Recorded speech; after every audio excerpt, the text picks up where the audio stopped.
Happy Thursday. This is Dow Welsh welcoming you to Make Your Own Headlines, sponsored by the office of Dr. Leah Marvin and the letter Y. So what's your favorite kind of candy? A job hunting site called Zippia used Google Trends to try and find out every state's favorite Halloween candy. It would take too long to list all 50, so for your hearing pleasure, I'm just going to rattle off the states that I've lived in, starting with my wife's home state. The natural state, Arkansas, loves Skittles.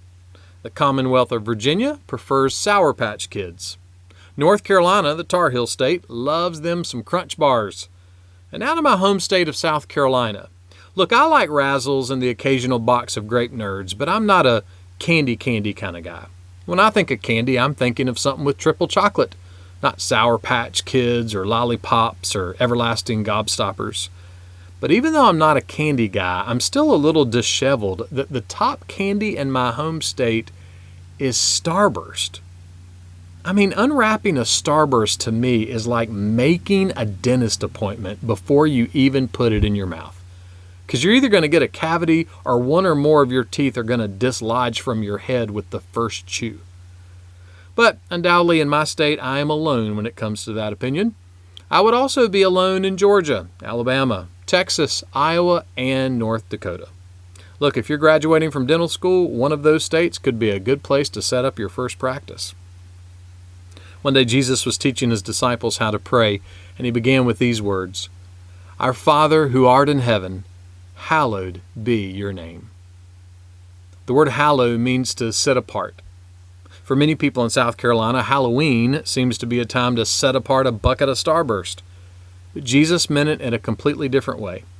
He's praying that God's name would be set apart from every other name because there is no one like him.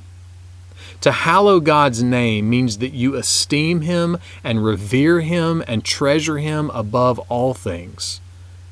But why would you do that? About 1700 years ago, Augustine said this about God: "Our hearts are restless until they can find rest in you."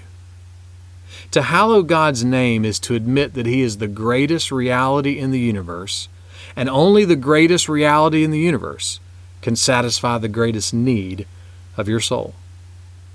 Someone has said that hallowed be your name is God's favorite prayer to answer. So, why don't we give God a chance to answer us and pray what Jesus prayed? Make that one of your headlines today.